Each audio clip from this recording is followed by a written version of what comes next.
Welcome to the Pet Loss Companion. I'm Ken Dolan-Del Vecchio. I'm here with my friend and co-author Nancy Saxton-Lopez and a special guest, a recidivist guest. Yes. Be introducing in a couple of minutes. And this is a program that grew out of the book that we published a while back called The Pet Loss Companion, Healing Advice from Family Therapists Who Lead Pet Loss Groups. You can support us in a number of ways, one of which is by subscribing to the Substack, where we post letters that we get from audience members and photographs and our responses. And there are some other ways that you'll find in the description that accompanies the program as well. And also, we like you to know that this is a program that is a friend of Dakin Humane Society, which is located in Springfield, Massachusetts.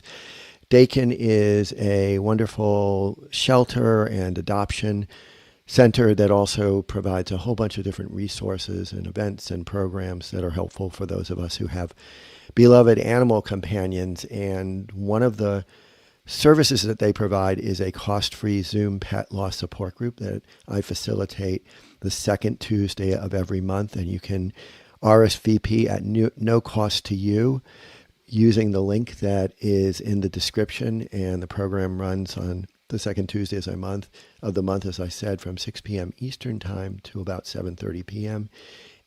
or actually to precisely 7:30 p.m. And you can join from anywhere in the world, and people in fact do. Mm-hmm. And it is really interesting because we have different perspectives. People are at different points in their experience of loss and healing, different timings. And so if it will be helpful to you, please consider joining us. Also, if you'd like to write to us, and we would certainly be happy to receive your email, you can reach me at kenddv@gmail.com. You can reach Nancy at nancysaxtonlopez@gmail.com. And if you write to us, one or both of us will respond. And if it's okay with you and we'd like you to let us know, we're very likely to read your letter on the program and respond, give you our thoughts. And so please consider doing so if that would be helpful to you. And finally, we would like to ask you to subscribe if you haven't already subscribed, or if you have, even if you can leave a comment or a thumbs up or a heart or any of those kinds of things, alert the algorithm to raise the visibility of our program when people are looking for support with pet loss. So all of that would be helpful. Also, we'd like you to know that we have an affiliate relationship with a business called Bereave. Bereave makes really beautifully crafted granite plaques that will bear an image that you would like to represent your beloved animal companion, and whatever text might be good for memorializing them, and this kind of thing that you would put on a gravesite or a memorial garden or at a place inside where you keep mementos. And if you purchase a Bereave plaque through the link in our description, we will get a little bit of support from them. Mm-hmm. We will get like a little kickback from the purchase, which of course is helpful. So here we are with Kate LaSala. Kate is a friend of the program. Kate is always also somebody who joins the pet loss support group and gives an extraordinary amount of additional support to other people.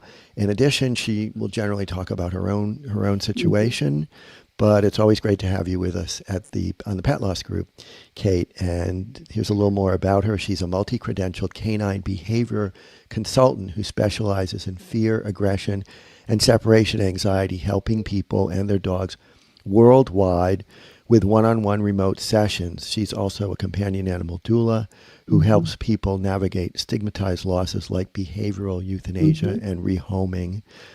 And on her blog, she has been chronicling her own grief journey after losing her soul dog, BooBoo, a year ago. And you will find links to her resources, and there are a number of them, in the description. So please do check that out. And Kate is somebody who we love to hear from because she has so much wisdom to share and so much great experience. And so it's great to have you with us, Kate. Yes. Thank you. Glad to be back. Yes, we're very happy that you're here. I want to also mention the advanced directive that you have come up with for pet parents which is similar to a human advance directive, but it's really helpful for the family to go through what to do or how they want their loved one to be at end of life, and so that they can all agree to it before that situation happens, right? Yeah. Yeah. Yeah. And I think that that's a wonderful idea because, Yeah. a lot of times it's an immediate, I mean, two today at Crown, there were immediate euthanasias. Something happened and they had to be euthanized. Mm. Yep. And so there was a lot of questions and concerns and emotional, outpouring in determining whether that was going to happen or not by the families. Mm-hmm. So thank you for doing that. And you have been very kind to do the behavioral euthanasia talk that last time you were on. Yeah. But tonight, a lot of people who we've worked with that had a loss are now like, well, I don't know if I want to adopt right away, but I certainly would like to be around animals. And what about fostering? Mm-hmm. And so, since you do a lot of that, we wanted to have you on and talk a little bit about what that means, how it is for you, what happens when you have to give them away, right? Mm-hmm. Yep. So, please. Yep. So we just returned our 68th foster this week, and we just found out today she got adopted. So we're very excited about that. But she was our 13th dog since BooBoo died last April. So 13 months ago. So we had fostered with BooBoo and our other previous dog, Barbo, while they were still alive. We did a lot of fostering between, while we had both of them, we did over 50 dogs with them. So when BooBoo passed away, we didn't have any other dogs. We took a break. I was very deep in grief. But my husband was sort of itching to get another dog, and I was not ready. And that, I think happens in a lot of families where one person is not ready and the other person is like, can we get a dog? Can we get a dog? And, even going out in the world, the first month or two, we'd see dogs and he'd be like, do you want to go say hi? And I'd be like, nope, don't want to have anything to do. And he'd go and say hi and pet the dog, and I would have nothing to do with it. So about 2 months after BooBoo passed away, we sort of compromised, and I agreed to let's get back into fostering as a way to sort of give him some dog access. And for me, it was a way to sort of test out how it felt to have another dog in the home that wasn't BooBoo, that wasn't a familiar dog, like not counting neighbor dogs and things like that. And so about 2 months after, we got our first foster post BooBoo, and it didn't go great. They don't all go great. She was explained. She was described as one thing, and when we got her, she was completely not what they had described. So we only had her for a week. We were what they call a vacation foster. So the main foster was going on vacation for a week, and they needed coverage temporarily. And that was partially why we agreed to do it, because with some rescues, you take a foster and you're sort of stuck with it until it gets adopted. And that can be weeks, it could be months. And we didn't want to commit long-term to anything because I wasn't sure how I was going to feel when we brought this dog in. So we wanted a short-term with an end date. So we got this little dog, and she was terrified. She was terrified of my husband. She was, you'd look at her, she'd pee on the floor. She needed a lot of help. And I felt bad for her, but also that was not really what we wanted at that point. We were still very much grieving, and we were sort of looking for this like happy-go-lucky puppy to, brighten our spirits a little bit. So we got through that week, and it was a little rough, which, fostering is not always easy. I'm not going to sugarcoat it. Sometimes, many of the dogs are not housebroken. They're not well socialized. They have some sort of issue, and you just need to give them a soft place to land and to help them feel safe and feel comfortable. So we did that. And then we found a different organization to foster for. It's actually a local county shelter. And they do these weekend fosters primarily, which you sort of get it Thursday or Friday, and then you return it Monday or Tuesday. So they're just getting a break from the shelter. So I really liked that idea because it was short term. We weren't going to be stuck with a dog long term. But we got this next dog and she was with us for a couple of weeks. She actually was really great. My husband probably would have adopted her if I had been ready. And that really started to make me feel better. But I do remember just laying in bed one night and she was great. She had no real issues and just crying. And he came in, he was like, "What's wrong?" I'm like, "She's not BooBoo," and it was hard, but it was also a way for me to recognize the good traits and characteristics in these other dogs. And I thought I would never be, when you're deep in grief, you're just so focused on your loss and the dog that you had such an attachment to. And it can be hard to allow yourself to feel anything for another dog. Right. And so it was positive for me in the sense that I could recognize she's really social. She's very playful, she's super cuddly, and I could pull out these traits that were positives, even though she wasn't BooBoo. And it was hard for her to go back, but I was still not ready. I knew I wasn't ready. And so we just kind of kept doing this. And I just want to jump in and ask, how did you navigate your husband maybe being ready to actually keep this foster, to foster fail? Yeah. and you weren't ready. What was that like? It's communication, it's relationship. It's, committing to a dog is a lifetime commitment for that dog. Yeah. You're looking at 10 to 15 years of having this dog in your home. And he, as much as he was ready, he recognized that I was not ready, and it wouldn't have been fair to me or to bring in that dog. Exactly. Yeah. To me or to that dog to sort of force that. And so he knew that, that wasn't the right thing to do. We both needed to be ready. We both needed to be on the same page. So it was just sort of navigating those conversations and talking about those emotions. And, there were times when I'd just cry and be like, I feel like crap because I know he wants this dog and I'm not ready. And then you feel guilt about that. And all these complicated emotions that are all part of grief. Yep. But fortunately, he's understanding, and he knows that, this is a big decision, a big commitment. Yep. We both needed to be ready for that. Yep.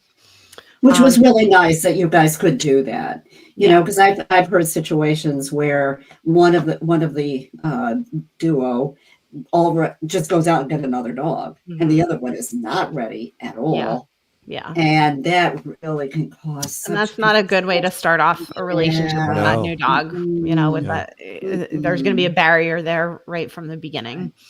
Yep. So we would take a foster for a couple of weeks and then take a break. And then the shelter would say, "Hey, I have this other dog." And so we just kind of kept doing that. And with each one, I was starting to make this sort of literal list of criteria that I was looking for in another dog. And that was, sort of on the recommendation of my own grief counselor that I had been seeing, Angela, who's also been a guest on your show.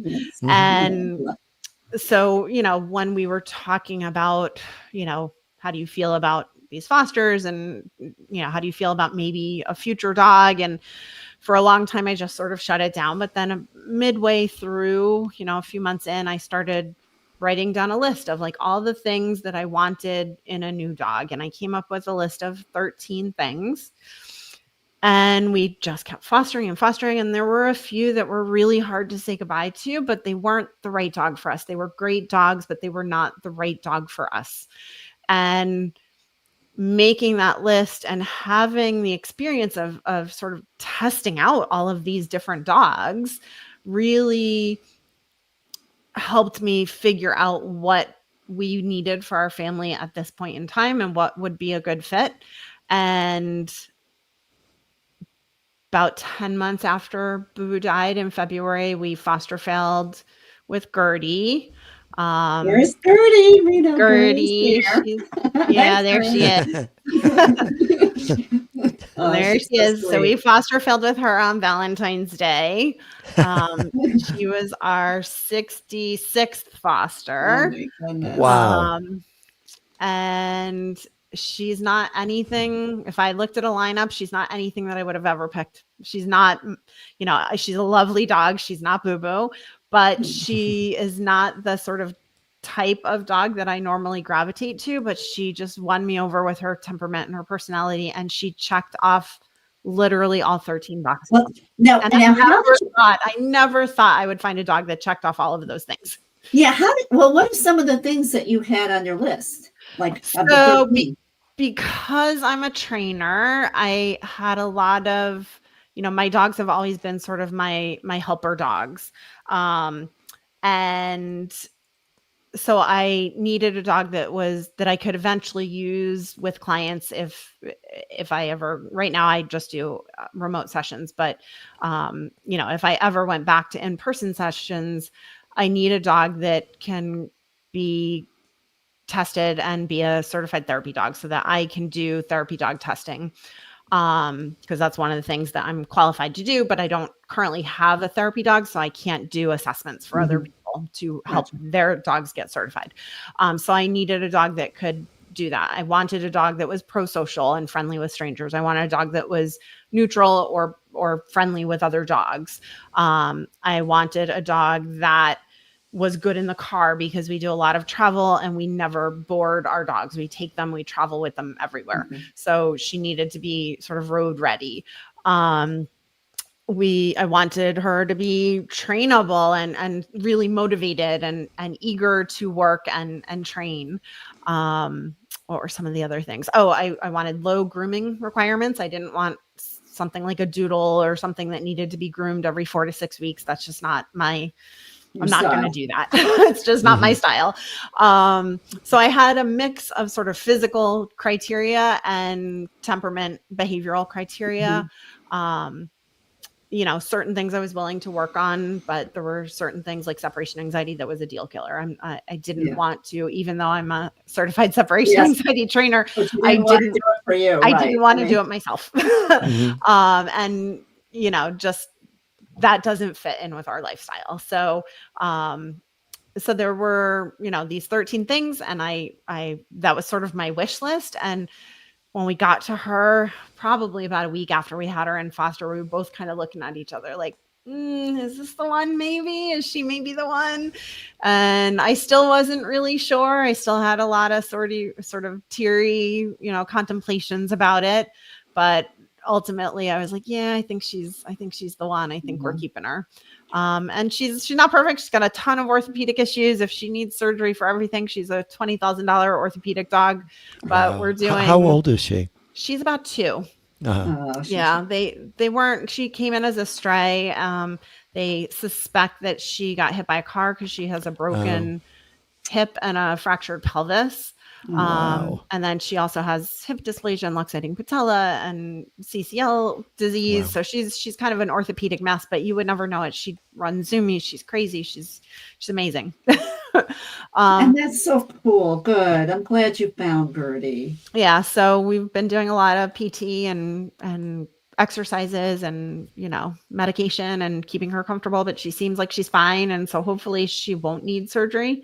But, fostering was kind of our plan to really help me work through part of my grief with, every dog. That's not BooBoo. That's not BooBoo. That's not BooBoo. And, to really have an opportunity to work through that.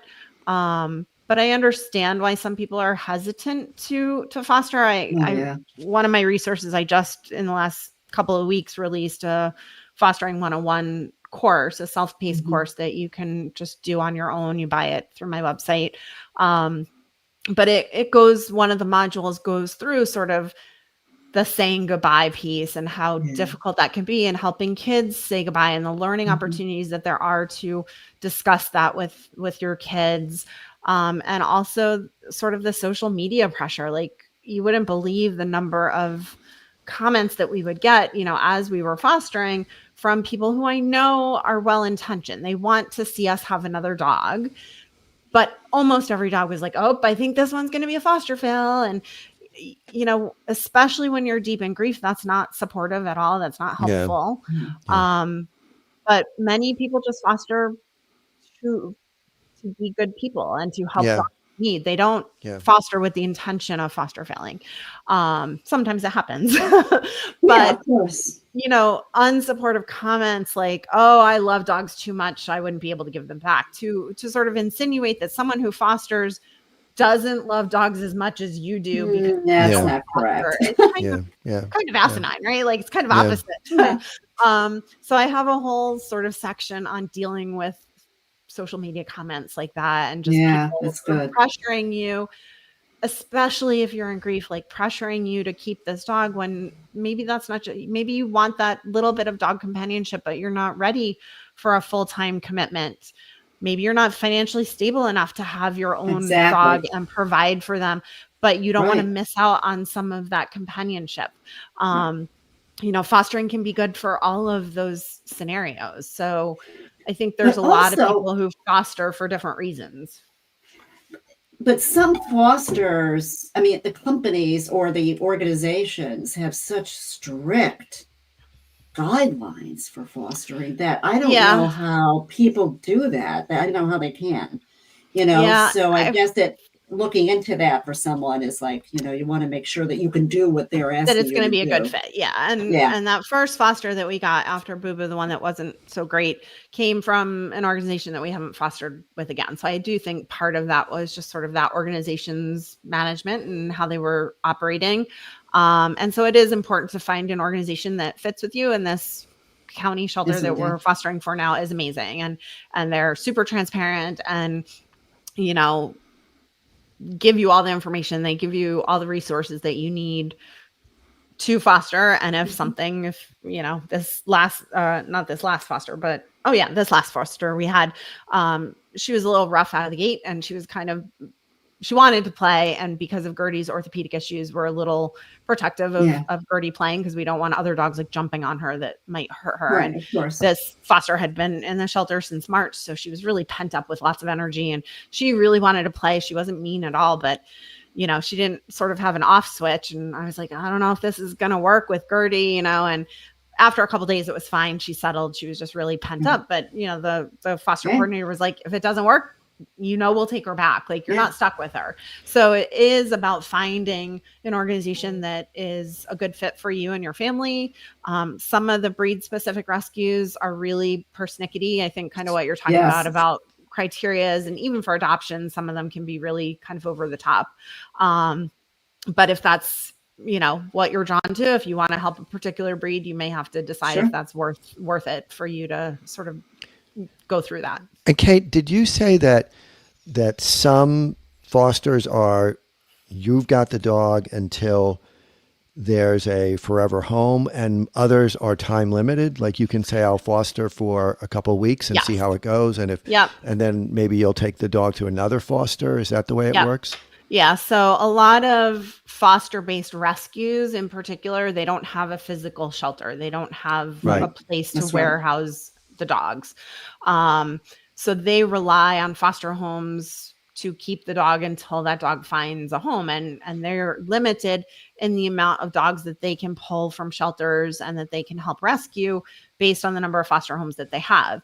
The problem happens when either a foster doesn't work out in a certain home and they need to move that dog. Do they have an open foster home? Or if they get a return, if someone who has adopted says, hey, this isn't working out, I need to return my dog, that dog also needs to go into a foster or into a boarding situation. So many private rescues sort of expect or really want you to keep that dog in foster until it is adopted.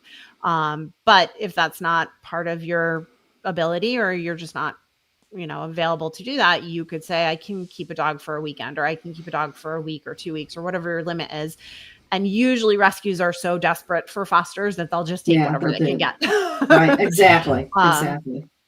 But county shelters, I find, are a lot more flexible because they really just want to give the dogs a break from that kennel shelter environment, because it can be really, really stressful for them.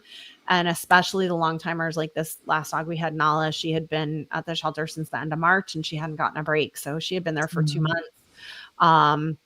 And so even just, a little over a week out of the shelter in our home, she was back at the shelter for 2 days and she got adopted today. So, Oh, good. really does wonders for those dogs just to get them out, even if it's short term. Yeah, fosters are Very much better interesting. than being in a crate, and Oh, in a yeah. shelter. I mean, Or that's being in a Especially really with cage, all the yeah. hard other dogs uphill. barking and all Oh, that that's so chaos of the sad. shelter. Yeah. Right. So we just have a few minutes left. What are some things that you would like to leave the audience with this time? And we'll probably have you back again if that's Oh okay. yeah, you're coming back. I would say don't be afraid to foster. You may have preconceived ideas of, oh, I could never do that. I could never give them back. You may have all of these ideas in your head, but try it. Give it a try. You may find it incredibly rewarding. And I like to, your first couple ones are probably going to be hard if you've never done it, but I like to think of fosters as sort of a cog in a bigger machine. We're part of this bigger organization of the rescue world. And without fosters, that machine stops. Right. Because if rescues and shelters don't have fosters to send these dogs to, that means they run out of space, and then Yeah, animals and get then they have to euthanized for euthanize. space. So Yeah. you are doing life-saving work if you agree and can allow your heart to open and your home to open to these animals, even for a short period of time. So I say, we break our hearts a little bit every single time to allow these dogs to have a chance to live. That's it. I have been one of those people who's like, I don't think I could foster because I don't think I could tolerate giving them back. Mm-hmm. But it's interesting listening to you. I'm thinking, maybe if you think about it differently, Yeah. Think of it like a you job. you can handle it in a way that isn't so deeply emotional. Right. As Think of it like a job. Yeah, it's really Like you're a very case interesting. manager that's come in, right? Your Yeah. mindset has to be, we're going to help and be and love, Yep. and then get them ready for their Yeah, and that whole idea allowing them of giving the respite from the shelter is really something. And it gives that rescue or shelter information on how that dog is in a home, which allows them to find a better family. Yeah.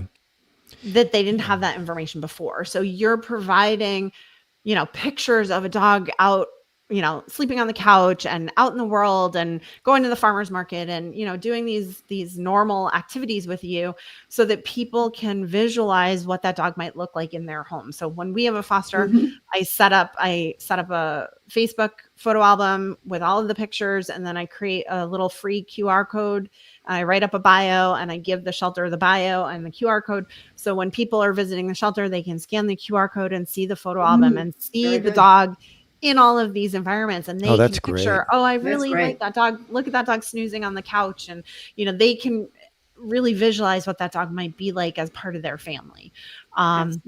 But, we have fostered 68 dogs. We could never have adopted 68 dogs. So you're able to help way more animals if you allow yourself to foster than you could ever adopt in a lifetime. It's very interesting to me too that if you foster, you might find the dog that you described, the dog that fits perfectly. Yep. And you're helping the ones that don't fit perfectly. And so it's good for everybody involved. Yeah. Really, that's really wonderful. So thank you so much. And that was part of my grief processing was working through that. So I think people who are grieving are afraid to foster because they see it as another loss. And I can completely understand that. But I think it's a way to also open your heart a little bit more to another animal. Do you think that BooBoo helped you with Gertie? I do, in a sense. Like I see a lot of actually BooBoo and Barbo traits in Gertie. I see sort of a combination of traits in both of them. Did she send her to me? I don't know about that, but I do see a lot of similarities. And I'm sure if I look at my list, a lot of those criteria are things that BooBoo had in her personality. She's not, I'm attached to her. I care very deeply for her. It's not the same relationship that I have with BooBoo in any means, but she's still new to our family and she's a great fun dog and I'm happy that we have her. Great. So I wonder if you could just, because some people won't perhaps have quick access to the description, if you could just give your website. Sure. It's rescuedbytraining.com. Okay. And at the very top, you'll see a link for online courses and free resources. And under the free resources is the advanced care directive that Nancy was talking about. I have something like 30 free downloads. So that whole page is full of amazing content. And then I have my blog, and I have topics on pet loss and all sorts of behavior and training stuff.